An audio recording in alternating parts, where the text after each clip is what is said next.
efectivamente han sido víctimas de agresión o violencia sexual. Entonces, partiendo de ello, debemos tomar conciencia que desde el punto en el que nos encontramos, seamos auxiliares, secretarios, más aún si somos jueces que definimos estos casos, tenemos que tomar conciencia de que estas víctimas, si se ha producido ese hecho delictivo y se ha identificado con prueba suficiente la responsabilidad del acusado, pues se debería dictar sentencia condenatoria. En el caso que hemos visto, tomen ustedes en cuenta que es un caso real, el final ha sido feliz, ¿no es cierto? Sentencia condenatoria, tal vez la pena un poco está ahí en duda, ¿no? 30 años le han dado, ¿no? 30 años, bueno, pero la pena máxima, está bien, ¿no es cierto? Si se ha producido, como en este caso, sí se ha producido el hecho delictivo, corresponde pues una sentencia condenatoria. Pero en este caso no ha sido ese el resultado real. ¿Cuál ha sido el resultado real? Ha salido una sentencia absolutoria. Quizá ha sido falla del juez, puede ser, pero también muchas veces fallan los que acusan, ¿no es cierto? El Ministerio Público, los abogados de las víctimas, que también deberían tener un rol importante para llegar a una sentencia condenatoria. Los jueces muchas veces se deja a la autoridad judicial toda la carga de poder definir un caso, pero si no hay prueba, si no hay suficientes elementos de convicción, porque el juez tiene que ser un tercero imparcial, ¿no es cierto? Puede ser que el hecho sea desgarrador, pero muchas veces el papel aguanta todo, ¿no es cierto? Y también no es menos cierto que muchas veces también se exageran los hechos. No sé por qué hay una tendencia de no decir la verdad de lo que ha ocurrido. No estoy hablando de este caso, en algunos casos, sino lo magnificamos. Si somos víctimas, lo magnificamos, ocultamos cosas que pensamos que no nos conviene. Si somos acusados, más todavía, ¿no es cierto? Porque el acusado hasta tiene derecho a mentir, ¿no es cierto? Entonces es muy importante, pero el enfoque que nosotros queremos presentar el día de hoy junto a mi colega, el doctor Mamani, es desde la perspectiva de una sentencia dictada que aparentemente, desde el punto de vista de lo ideal, del final feliz que hemos visto, puede ser que se ha dictado una sentencia condenatoria. Todos felices y contentos, votamos o hacemos sonar petardos, ¿no es cierto?, de alegría, pero saben ustedes que esto no va a terminar ahí. ¿Qué viene después? Apelación, ¿no es cierto? Gracias, doctor, ¿no? La fase recursiva del proceso penal. Queda pendiente la fase recursiva y en ese caso lo que se va a atacar por ambas partes, sea cual fuera el resultado de la sentencia, es que esa sentencia está o no está bien fundamentada. Sea en el primer caso de una sentencia absolutoria, ¿quién tendría que atacar a esa sentencia? El fiscal, la víctima, ¿no es cierto? Tienen todo el derecho de poder atacar. Y si es condenatoria, ¿quién va a atacar? Pues la defensa del acusado. Una apelación. Y una apelación muy bien hecha puede derivar en que esa sentencia sea anulada. Entonces, en vano vamos a estar botando petardos, vamos a ir a bailar todos a festejar, ¿no es cierto? Porque esa sentencia se puede caer. Por eso es muy importante, y desde ese enfoque al día de hoy vamos a poder compartir con ustedes cómo debería ser una sentencia medianamente fundamentada. Lo ideal es una sentencia debidamente fundamentada, ¿no es cierto? Pero ya no seremos tan exigentes, tan exquisitos. Medianamente fundamentada, ¿ya? Bien, para ello partimos del Auto Supremo número 152/2013. Y muchos de los operadores de justicia, nos incluimos por supuesto los jueces, fiscales, cuanto más los abogados, y ustedes queridos amigos, hay auxiliares, secretarios, cuando sean jueces, fiscales, mañana pasado van a estar en el ejercicio de la profesión, y también los que son víctimas de este tipo de hechos, muchos han estudiado derecho, son abogados, o están patrocinando, o las mismas personas víctimas, ¿no es cierto?, que tenemos que saber. Tenemos que decir, doctor, en mi caso ha salido así, ¿no? Y yo sé que esta sentencia debería estar fundamentada de esta manera y no está. Apelaremos, ¿no es cierto? Apelaremos. Este Auto Supremo nos dice qué fundamentaciones debe tener una sentencia para que se considere medianamente, válidamente fundamentada. Y nos habla, no estoy hablando de requisitos de la sentencia que están en el 360, perdón, del procedimiento penal, ¿no es cierto? Ahí nos dice qué requisitos debe tener encabezado, nombre de las partes, no eso. Eso es formal. Eso los pasantes hemos hecho, no hacemos eso. Vaciado que le decimos, ¿no? Eso es lo facilito. No estoy hablando de eso, sino requisitos de fundamentación para que esa sentencia sea válidamente aceptada y al final esa sentencia sea confirmada, ¿no es cierto? Y no hayamos hecho reventar cohetillos, petardos en vano, ¿no? Entonces, tiene que tener las siguientes fundamentaciones una sentencia. Este auto supremo nos habla de esas fundamentaciones, que son 4. Ustedes anótense, apunten este auto supremo que es doctrina legal aplicable, es obligatorio, es vinculante conforme el artículo 320 del procedimiento penal. Jueces tienen que cumplir, tenemos que cumplir. Si no cumplimos, estamos viciando nuestra sentencia y por más que hayamos sacado una sentencia justa, como en el caso ideal, igual se puede caer. ¿Y qué vamos a ocasionar con eso? Que ese proceso tenga que hacerse nuevamente.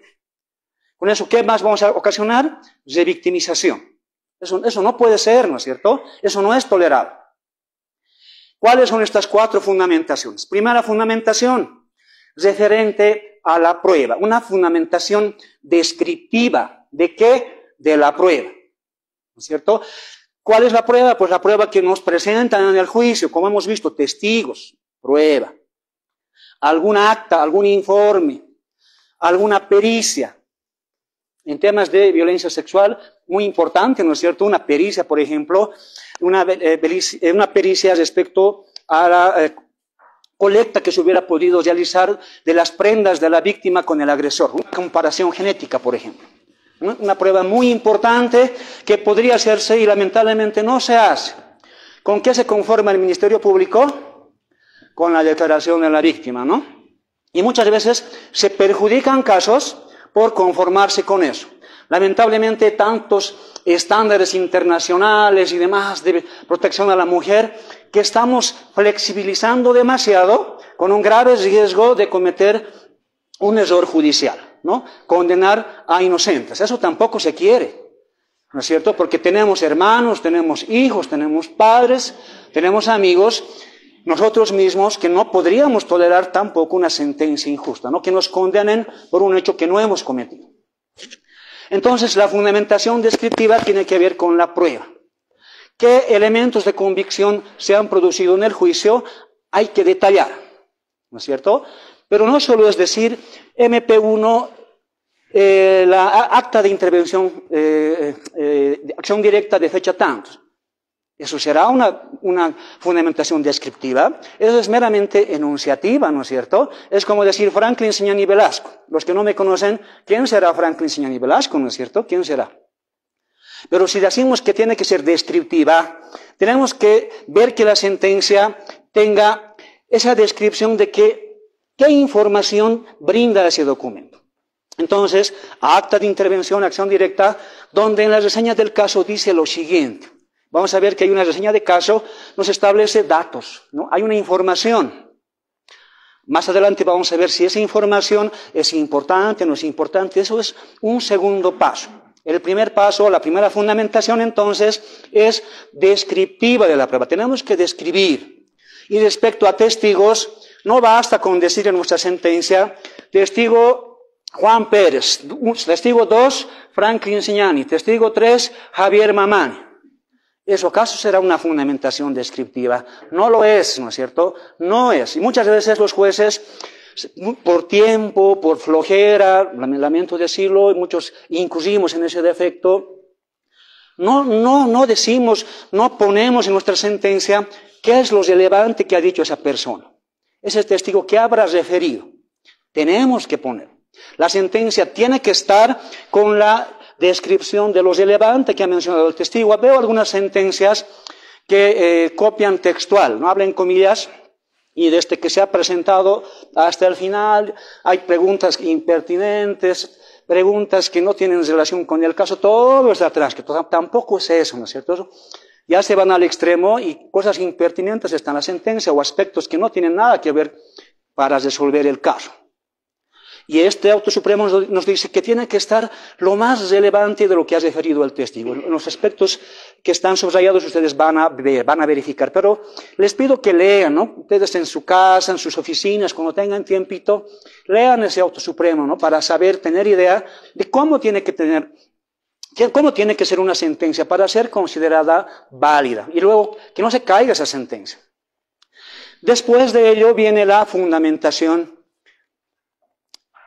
valorativa, intelectiva. Una fundamentación intelectiva también está relacionada a la prueba. Por eso estas dos fundamentaciones me gusta explicarlas en forma conjunta porque son sobre la prueba. Es una fundamentación sobre la prueba, ¿no? Muchos le dicen el acervo probatorio, otros dicen material probatorio, ¿no? La prueba que tenemos, la que se ha introducido a juicio. Y tenemos que fundamentar, o sea, no nos conformamos y no vale la sentencia con lo que solo se pueda establecer una descripción del documento, de lo que ha dicho el testigo, de las conclusiones de la pericia, qué sé yo. No basta con eso. Tenemos que explicar, tenemos que decir qué valor tiene ese elemento de prueba. Una declaración de testigo, por ejemplo. Como hemos escuchado, por ejemplo, esa declaración que hemos escuchado, que ha visto que el acusado ha introducido una pastilla en la bebida de la víctima. Hemos escuchado eso, ¿no es cierto? Entonces, tenemos que, al margen de repetir esa parte importante de su declaración, tenemos que decir si esta declaración vale, ¿qué tanto vale? Por ahí no vale nada. Hay testigos que van al juicio y al declarar que no saben nada, que no se acuerdan o te hablan de otra cosa, ¿no es cierto? Y ese testigo no nos sirve. Entonces, tendremos que haber transcrito lo importante de su declaración, pero al final en la valoración intelectiva diremos, ese testigo es irrelevante. No tiene ningún valor para establecer hechos probados. Ahora, si es el testigo, como hemos visto, diremos que es pues muy relevante su participación. El contenido de esa información nos va a permitir reconstruir el hecho delictivo. Esto en una tercera fase de la fundamentación. Y esto tenemos que hacer en cada prueba. De los testigos, por ejemplo. ¿Será relevante? ¿Qué tan relevante será? Pero además tendríamos que decir al testigo si es creíble o no es creíble. Si es creíble, ¿por qué? Si no es creíble, ¿por qué? Muchas veces vemos, ahora más que todo con la virtualidad, que los testigos, parece que alguien de atrás le está enseñando cartelitos, alguien le está diciendo qué tiene que decir, a veces hasta se escucha. ¿No es cierto? Entonces, ¿le daremos credibilidad a esa atestación? Ya no, muchas sospechan, ¿no es cierto? O a veces los testigos ya quieren omitir algunas respuestas, no quieren responder, se ponen nerviosos, se contradicen. Diremos que entonces, por todas esas circunstancias, su declaración no es creíble. No es creíble. Y en segundo lugar, diremos qué tan importante es esa declaración. Puede ser que una declaración sea creíble, plenamente creíble, sincero, coherente, bien seguro, ha declarado y demás, pero puede ser que no haya brindado ninguna información útil. Por tanto, es creíble, pero irrelevante, ¿no es cierto? Y en los documentos, lo mismo. De la misma manera. Más adelante vamos a ver, espero que el tiempo nos ayude a poder terminar, ¿no es cierto? Porque también hemos preparado algunos ejemplos para que se den cuenta, nos demos cuenta a qué nos estamos refiriendo. Porque a veces leemos el auto supremo y medio que no le entendemos, ¿no? ¿Cómo será? Intelectiva, analítica, a veces ni la palabra, primera vez que escuchamos. Enseguida vamos a ver. Entonces, tiene que estar, y esto es fundamentación intelectiva. ¿Qué valor le asignamos a la prueba, a cada elemento de convicción y por qué? Y con toda la prueba, no vale con hacer eso con 3, 4 pruebas y las demás, el resto, nada, ¿no? De pasada. Del 25 al 45 no los valoro. Muchas sentencias dicen eso. ¿Por qué no los valora?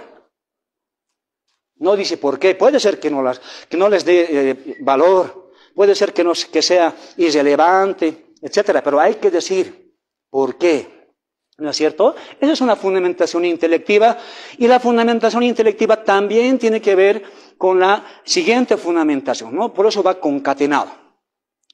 La tercera fundamentación que tiene que tener toda sentencia es la fundamentación fáctica. No, allá está la fáctica. ¿En qué consiste? Y muchos nos equivocamos, nosotros los jueces, y van a leer ustedes sentencias, ¿no? Los auxiliares, secretarios, porque nos traen procesos de otros juzgados, los de las plataformas cuando sortean y demás, se dicen, ¿no? Hay unas sentencias en que te dicen fundamentación intelectiva, fundamentación descriptiva, pero ya otra cosa, mezclado, o sea, se equivocan de una con la otra, no. Tenemos que saber identificar qué es una fundamentación descriptiva, qué es una fundamentación analítica o intelectiva, qué es una fundamentación fáctica. Cuando hablamos de fundamentación fáctica, que es la tercera fundamentación, estamos haciendo referencia no al hecho acusado, eso es otra cosa. El hecho acusado está al inicio de la sentencia. Eso, como les digo, formal, lo que llamamos el vaciado. Lo que ha dicho la fiscalía y la víctima están al inicio, no eso. Eso no es fundamentación fáctica. La fundamentación fáctica es los hechos probados, los hechos que el juez dice que se han probado. Es decir, el juez va a reconstruir los hechos y va a decir, ha ocurrido esto en fecha tantos, día tantos. Mejor si decimos si era lunes, martes, sábados. Es decir, hay que ser preciso. La hora también, ¿no? No deberíamos simplemente decir a mediados del mes de enero. Peor, hay algunos casos que dicen el año 2024, por ejemplo. ¿No es cierto? Aunque siempre hay que tomar en cuenta que en hechos de violencia sexual, peor si son hechos de violencia contra menores, niños, niñas, por supuesto que ese hecho no va a ser tan preciso. Pero si es posible, claro que sí tiene que estar. ¿No es cierto? Tiene que estar. El juez tiene que reconstruir, por tanto, en su fundamentación fáctica, esto es lo que ha ocurrido. Y hacer como un cuentito, ¿no es cierto? Y eso es lo que el juez dice que esto se ha probado. Esa es la fundamentación fáctica, no es otra cosa. Pero esa fundamentación fáctica, ese cuentito del juez que va a decir esto ha ocurrido, porque eso es clave, eso es muy importante, porque a partir de eso vamos a ver si se le condena o no le condena a la persona. Esta fundamentación fáctica tiene que estar pues vinculado a la prueba, ¿no es cierto? No podemos hacer el cuentito como si nosotros nos hubiéramos imaginado y agarrado de donde sea, nos podemos inventar, nos podemos prestar datos de otro lado, no se puede hacer eso. Siempre nuestra fundamentación práctica tiene que emerger de la prueba que hemos valorado, ¿no es cierto?, en las otras fundamentaciones. De esa valoración tenemos que extraer la información de la cual y con la cual estamos reconstruyendo nuestro hecho, ¿no? Factos o fáctico es hecho, ¿no es cierto?, sinónimo de hecho. Hecho probado, que es lo mismo. Entonces reconstruimos y decimos, esto ocurrido conforme la prueba tantos. Esto otro conforme la prueba tantos. Ratificado por el testimonio de la víctima en su declaración en juicio. Y seguimos contando. Además, corroborado, reafirmado, reforzado por el testigo Juan Pérez. Y vean ustedes cómo armamos nuestra relación fáctica, tomando en cuenta la prueba, porque antes hemos hecho una valoración una por una, que es obligatorio, pero también tenemos que utilizar esa prueba y concatenarla, ¿no? Eso es una valoración armónica de la prueba, que una se concatena con la otra, ¿no es cierto? Porque no hay pruebas pues independientes, todas se están uniendo para armar el hecho probado.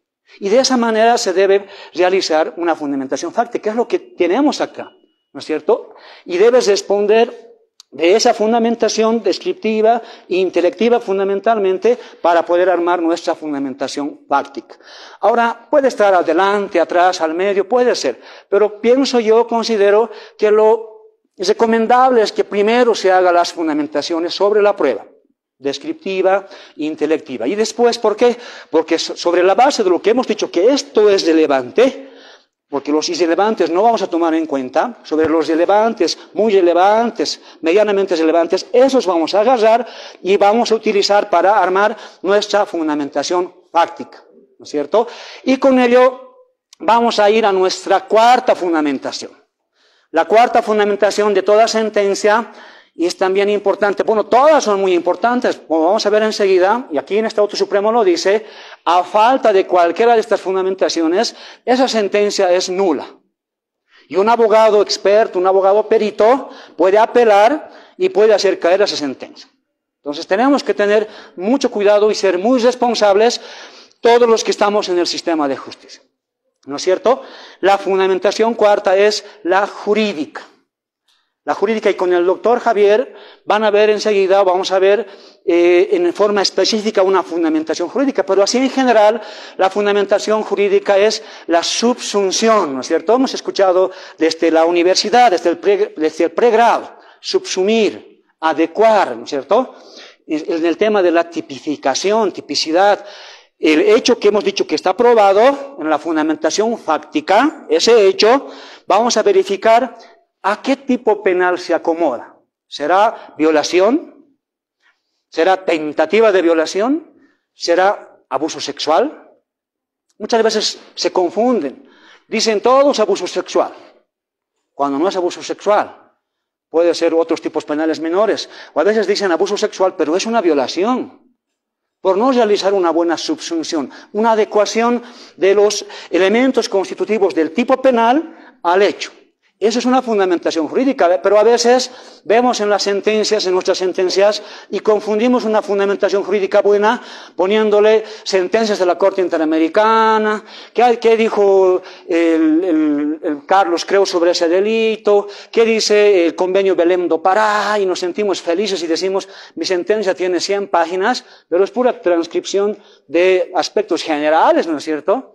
¿Qué es violencia contra la mujer? ¿Qué es violencia de género? Esa fundamentación o esos argumentos pueden estar, pero sabemos que en jurisprudencia eso es pues obiter dicta, ¿no es cierto? Lo dicho de paso.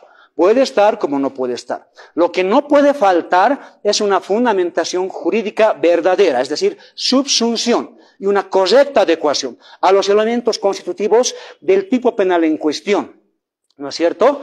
En el caso de la violación, ya sea que habría habido una intimidación, una fuerza física, o que se le haya puesto en estado de vulnerabilidad, por ejemplo, como en el caso, ¿no?, que le ha drogado, ¿no es cierto? Hay esos elementos que están en el tipo de violación, y tenemos que verificar si están esos elementos o no están, porque si falta uno, no se adecúa, ¿no es cierto? Entonces, eso es fundamentación jurídica. Enseguida vamos a ver. Si me estoy pasando con el tiempo, me dicen, yo paro inmediatamente, yo siempre es respetuoso con el tiempo de ustedes.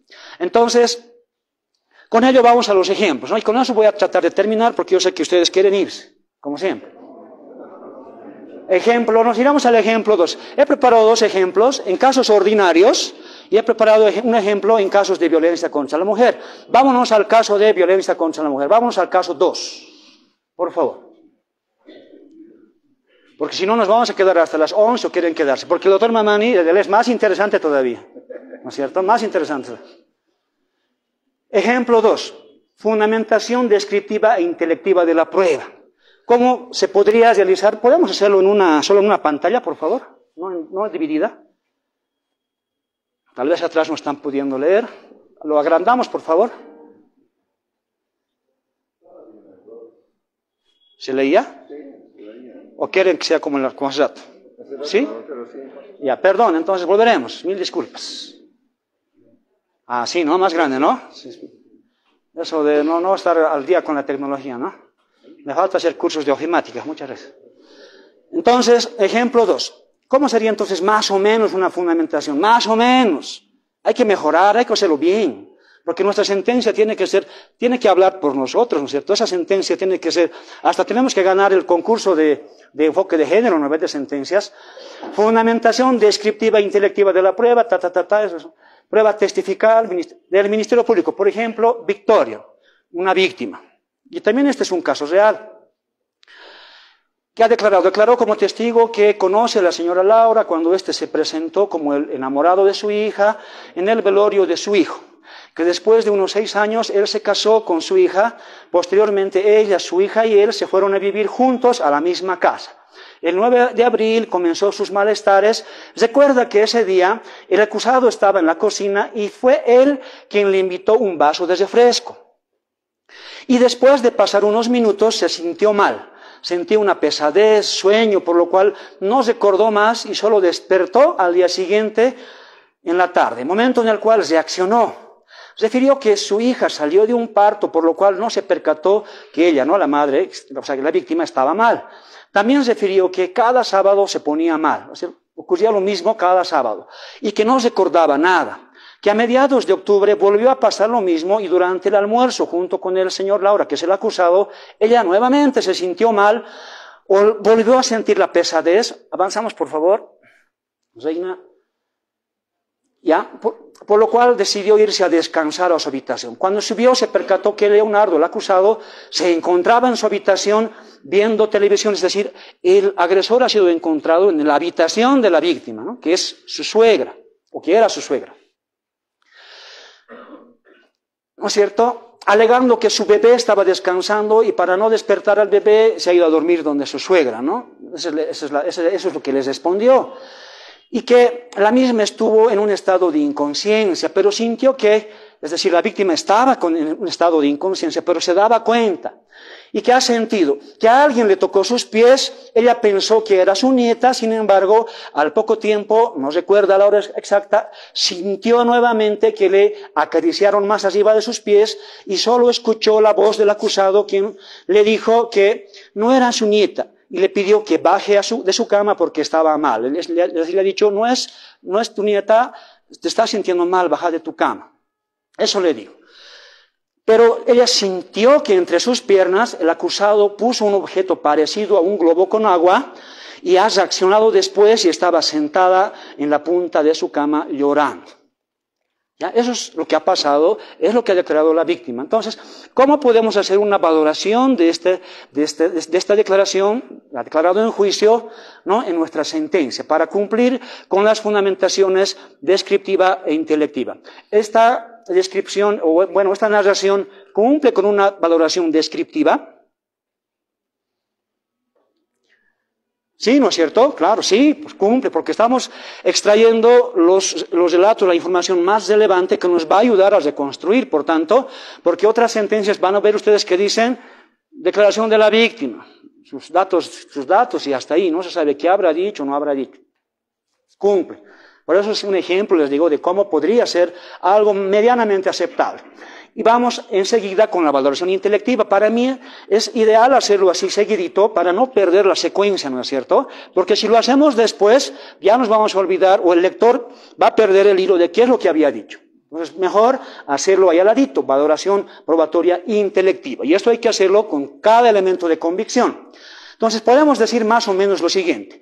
Esta atestación es creíble, ¿no? Primero sobre su credibilidad. Es creíble por cuanto se denotó verosimilitud y persistencia en su declaración, porque decía siempre lo mismo, ¿no? No variaba en su declaración.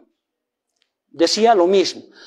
Asimismo, proporcionó datos y hechos importantes, porque cuando las personas están mintiendo, no te dan datos. ¿No? Están sobre lo mismo con aspectos generales, pero si te dan datos, son detallistas, entonces es poco probable que te estén mintiendo. Refiriendo la agresión sexual que sufrió por parte del acusado, datos que son objeto del juicio. Y sobre eso le hemos dicho que es creíble la señora, ¿no? Porque ha sido persistente, ha sido creíble, verosímil su atestación. Y respecto a la validez que le vamos a dar, ¿qué valor tiene? Decimos, resulta ser muy relevante lo que ha dicho, muy relevante, eso tenemos que decir. ¿Por qué? Porque es la versión, además estamos estableciendo que ha referido aspectos sobre el hecho acusado y podemos también además decir, esta versión está valorada conforme estándares internacionales en materia de violencia contra la mujer, por lo cual la declaración de la víctima es esencial para el descubrimiento de los hechos. Tomando en cuenta que en este tipo de casos de agresiones sexuales son realizadas en un escenario de intimidad donde en general no existen otros medios de prueba. No existen, por ejemplo, testigos, difícil que haya otros testigos. Asimismo, se debe tener presente que la declaración tiene un soporte de credibilidad. ¿Por qué? Pues existe prueba periférica. Ojo que la declaración de la víctima solita puede ser que en algunos casos no sea suficiente. Estos estándares internacionales nos dicen, va a ser suficiente siempre y cuando exista prueba periférica, que ratifica o que da pues ese soporte a su declaración, y aquí se dice, y esto está ratificado. ¿Por qué? Porque hay otros testigos que si bien no han relatado el hecho porque no han visto, pero sí han dado datos más o menos que te dan esa verificación sobre lo que ha declarado. Entonces, había otros testigos. Además, hay otra prueba documental con la cual se llega a confirmar su versión, es decir, soportan, validan su versión, ¿no es cierto? No es solito. Si bien esas pruebas, MP2, 5, 7, no son sobre el hecho en sí, pero son evidencias, elementos de convicción que sí refuerzan su atestación. Entonces, de esa manera, este relato sí es muy relevante y es creíble, ¿no es cierto? Por ejemplo, cuando ya vamos a acabar, en cuanto a la prueba también, ¿no? Por ejemplo, a la prueba nos vamos, a manera de ejemplo nada más, congelamiento de imágenes de video, emitido por la Policía Boliviana, Fuerza Especial de Lucha contra la Violencia, donde se adjuntan una 36 placas fotográficas. Lamentablemente, las placas fotográficas pues no podemos describir, aunque si es una valoración descriptiva, tal vez tendríamos que poner un escaneado de las imágenes, que es muy discutible, ¿no? Bueno, pero sobre ello, la valoración probatoria intelectiva. Este documento tiene eficacia de forma por cuanto fue emitido por la Policía Boliviana en su área de laboratorio. Ya nos da una validez, ¿no es cierto? No es que alguien ha traído unas fotitos que no tengan fecha, no tengan autoría, nada. Ya hay una validez. Y en cuanto al fondo, se hará una valoración diferenciada. En cuanto al desdoblamiento de material de video, no se puede determinar con exactitud quiénes figuran en las imágenes. Si no se puede determinar, pues no nos sirve. Por eso decimos son irrelevantes.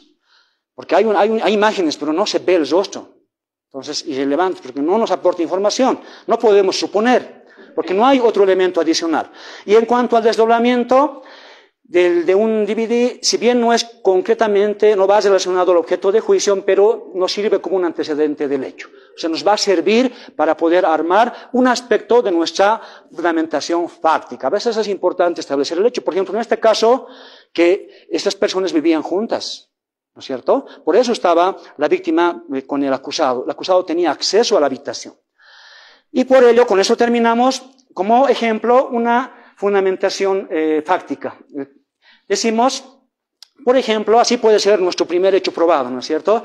Como antecedentes del presente caso, se tiene probado que el acusado tuvo una relación matrimonial, que es importante en este caso, a veces los antecedentes sí es importante, a veces no, con la señora Rosa, hija de la víctima, por lo que la señora Victoria era suegra del acusado. Asimismo, se tiene probado que, seguimos por favor, con eso terminamos, el acusado, la señora y la víctima vivían juntos en la misma casa. Pues así lo ratificó la víctima en juicio. Ya estamos haciendo referencia a un elemento de convicción. Estamos vinculando con la prueba. No siendo un hecho controvertido además porque nadie ha negado. El acusado fundamentalmente no ha negado. Sobre este hecho, la víctima mencionó lo siguiente. Hemos extractado un poquito de lo que dijo la víctima para establecer, aquí está de dónde hemos sacado. El juez no se puede inventar, ¿no es cierto? Tiene que establecerse de dónde hemos sacado.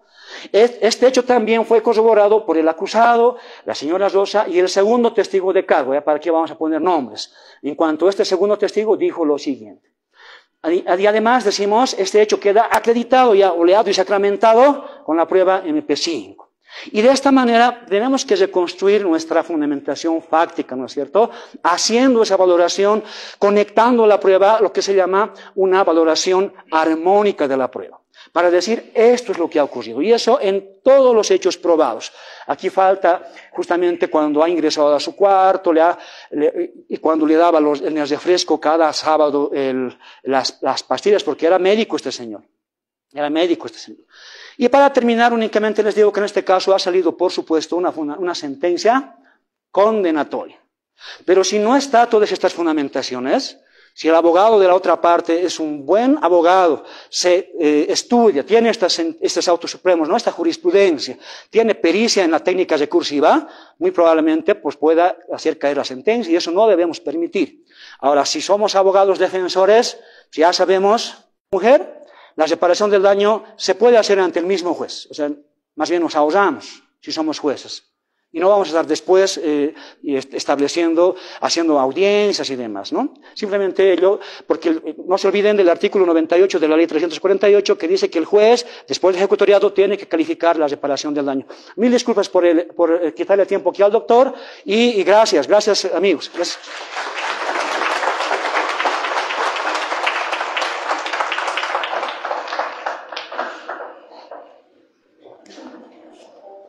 Queremos agradecer preparación, la experiencia, la sabiduría y los conocimientos del doctor Franklin Piñar.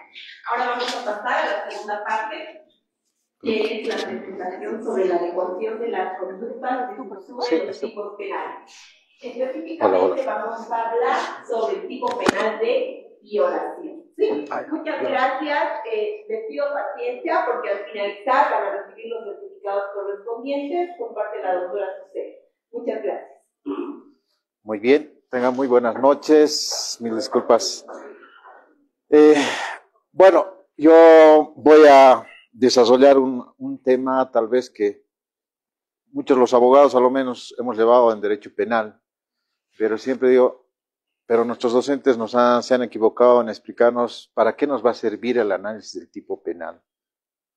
Y prácticamente desde que el abogado conoce un hecho, automáticamente subsume ese hecho a algún tipo penal.